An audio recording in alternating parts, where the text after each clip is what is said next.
Hello guys, welcome to my channel. Today we're gonna discuss about medical surgical nursing terms and terminology. तो जो main topics है, चलिए बात करते हैं मेन टॉपिक्स का। ले लेते हैं हमारा की जो गया पॉइंट। फर्स्ट पॉइंट है थ्रोम्बोलाइटिक्स और स्टेप्टोकाइनस। तो देखिए स्टेप्टोकाइनस और थ्रोम्बोलाइटिस जो है दोनों सेम चीज होता है। ये बेसिकली क्या होता है, एक ड्रग्स है। देखिए लाइटिक्स, लाइटिक्स का मतलब हो गया क्या, तोड़ना। तो लाइटिक्स का मतलब हो गया तोड़ना। और थ्रोम्बोल्स, थ्रोम्बोल्स का मतलब हो गया क्या, ब्लड क्लॉट। तो अगर हमारे बॉडी के अंदर क्या रहता है, ब्लड वेसल्स रहता है, ब्लड वेन्स रहता है जिसके अंदर ब्लड चलता है। तो अगर ब्लड वेसल में ब्लड क्लॉट हो जाता है यानी कि जम जाता है, तो उसका जो है फ्लूइड जो है कंटिन्यू करने के लिए या उससे छुटकारा पाने के लिए, नॉर्मल पोजीशन में आने के लिए जो ड्रग्स एडमिनिस्ट्रेशन करते हैं पेशेंट की बॉडी में, उसको क्या बोलते हैं, थ्रोम्बोलाइटिक्स या स्टेप्टोकाइनस। तो देखिए ब्लड वेन्स में अगर ब्लड का क्लॉटिंग्स बन जाता है तो उससे रिलीफ पाने के लिए ये यूज होता है। चलिए देख लेते हैं एक्टिव इम्यूनिटी के बारे में। देखिए इम्यूनिटी जो है, हमारा इम्यूनिटी प्रोसेस टू टाइप का है, एक्टिव और पैसिव। तो चलिए बात करते हैं, दोनों का बात करेंगे। एक्टिव इम्यूनिटी क्या है, अगर देखिए body own make antibody to protect micro organism. Basically antibody का काम क्या रहता है, टू प्रोटेक्ट माइक्रो ऑर्गेनिज्म। अगर बाहर से कोई माइक्रो ऑर्गेनिज्म हमारे बॉडी में एंटायर करता है तो उससे प्रोटेक्शन पाने के लिए क्या है, एंटीबॉडी काम पे आता है। तो देखिए एक्टिव एंटीबॉडी, एक्टिव मतलब हमारे बॉडी के अंदर खुद ब खुद रेडी हो रहा है। ये जो है दो तरीके से रेडी होता है। देखिए नेचुरली जो है वैक्सीन प्रोसेस जो है दोनों तरीके से। नेचुरली जो है आप खाते हैं कुछ, अब मान लो ये एप्पल है, आप इसको खाते हो। फिलहाल ये जो है प्लास्टिक का है, लेकिन आप जब एप्पल खाते हो, हमें ओरिजिनल भी है। अब जब एप्पल खाते हो तो क्या होता है, बेसिकली जब अंदर जाता है प्रोसेस के अंदर, डाइजेस्टिव सिस्टम के अंदर, तो वहां से जो है vitamin, nutrients, fat, proteins, carbohydrate जो है सभी कुछ कंज्यूम करते हैं हमारे बॉडी, और वहां से लेके सेल तक पहुंचाते हैं, टिश्यू तक पहुंचाते हैं। उसके बाद जो है माइक्रो ऑर्गेनिजम्स हमारे बॉडी के अंदर प्रिपेयर करता है, जो कि है क्या, बाहर से अगर बैड माइक्रो ऑर्गेनिजम्स आता है तो उससे प्रोटेक्ट कर सके। तो एक्टिव इम्यूनिटी जो है हमारे बॉडी के अंदर अगर खुद ब खुद रेडी हो रहा है तो ये एक्टिव इम्यूनिटी है, जो कि नेचुरली और वैक्सीनिकली, मतलब नेचुरली भी हम मिल सकते हैं और वैक्सीन के प्रोसेस से भी ये मिल सकता है। तो देखिए नंबर 3, ये जो चीज है ये खत्म हो गई। नंबर 3 पे आते हैं पैसिव इम्यूनिटी।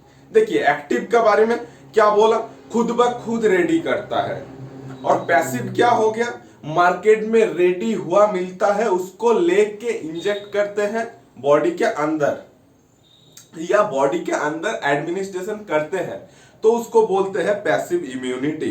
जैसे मान लो लैब में कुछ प्रिपेयर हुआ है, मतलब माइक्रो ऑर्गेनिजम्स को बॉडी के अंदर नहीं घुसाते, प्रिपेयर एंटीबॉडी को ही मतलब बॉडी के अंदर घुसा देते हैं।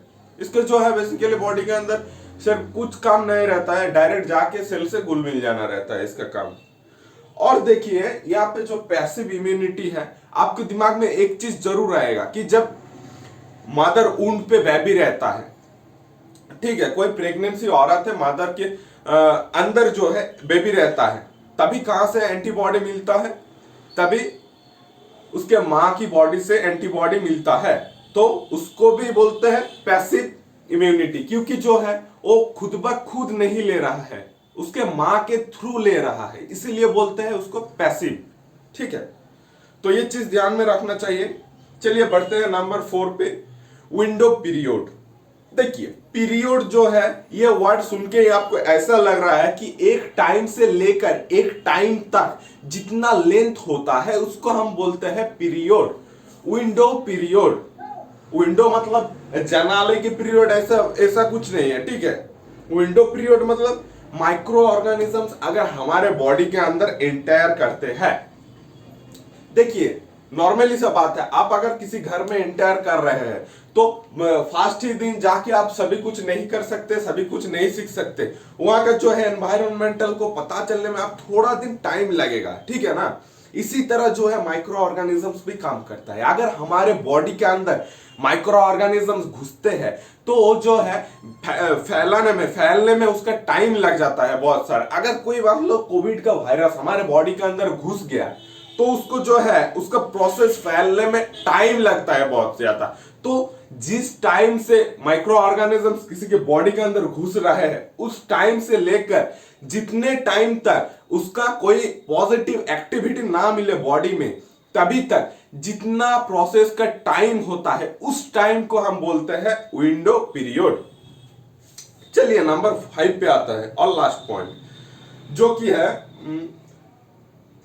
ग्लासगो कोमा स्केल, ठीक है। ग्लासगो कोमा स्केल बेसिकली क्या होता है, हमारा ये ब्रेन न्यूरोलॉजिकल डिसऑर्डर होता है। ये जो है बेसिकली ब्रेन में होता है। और क्या है, ब्रेन के अंदर क्या है, हमारे न्यूरॉन्स है, नर्व्स है बहुत सारे। तो न्यूरॉन्स के अंदर अगर कुछ डिसऑर्डर या कुछ इस तरह का घबराहट महसूस हो जाना, इस तरह का अगर कुछ सिम्टम्स वगैरह मिलता है तो क्या होता है, उसको हम बोलते हैं ग्लाइकोकोमा स्केल, यानी कि न्यूरोलॉजिकल डिसऑर्डर। जैसे मान लीजिए किसी का एक्सीडेंट हो गया, ठीक है, कोई बंदा कोमा में चला गया, किसी का मिर्गी का दौरा पड़ गया, ठीक है। अगर इस तरह का देखा जाए तो बहुत ज्यादा एग्जाम्पल है।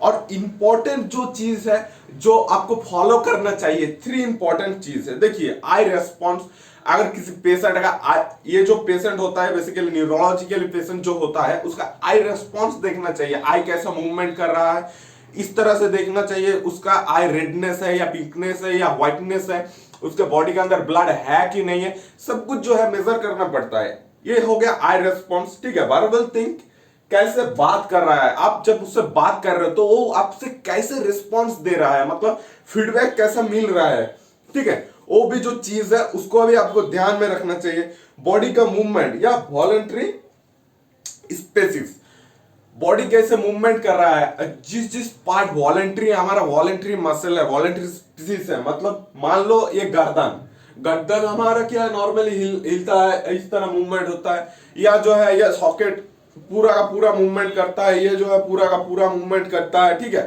अगर उसके बॉडी में मूवमेंट ठीक ठाक से नहीं हो रहा है या क्या प्रॉब्लम हो रहा है, इस चीज को ध्यान में रखना चाहिए, ठीक है। तो आई मूवमेंट, वर्सल रिस्पॉन्स और motor movement, verbal response, eye movement और मोटर मूवमेंट, ये 3 चीज जो है ध्यान में रखना चाहिए। किसमें, ग्लासोकोमा स्केल में। तो ग्लासकोमा स्केल में। तो चलिए दोस्तों वीडियो का एंड यहीं पे करते हैं, बहुत ज्यादा खींच गया है वीडियो, 8 मिनट का हो चुका है, ठीक है। मिलते हैं नेक्स्ट वीडियो में, तभी के लिए बाय बाय, थैंक यू, मिलते हैं नेक्स्ट वीडियो।